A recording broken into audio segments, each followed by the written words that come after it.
স্থানীয় সময় শুক্রবার দুপুরে ভয়াবহ টর্নেডোর আঘাতে লণ্ডভণ্ড হয়ে যায় যুক্তরাষ্ট্রের নেব্রাস্কা অঙ্গরাজ্য। ক্ষতিগ্রস্ত হয় ওমাহা শহরের বিমানবন্দরের অবকাঠামোগত স্থাপনা।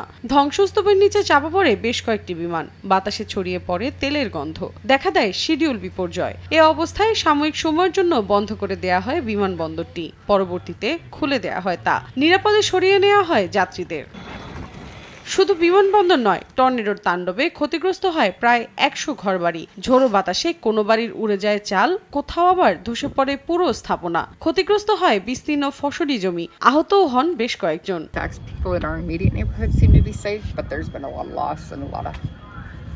Fire and rescue trying to retrieve what they can.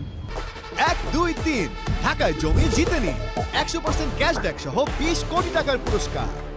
এদিকে শুধু ওমাহা নয়, টর্নেডোর সতর্কবার্তা হিসেবে সাইরেন বাজানো হয় অঙ্গরাজ্যটির লিংকেন শহরে। আবহাওয়া অধিদপ্তর জানায়, শুক্রবার স্থানীয় সময় রাত 9:30 পর্যন্ত যুক্তরাষ্ট্রের 5টি অঙ্গরাজ্যে 60টির বেশি টর্নেডো আঘাত হানার খবর পাওয়া গেছে।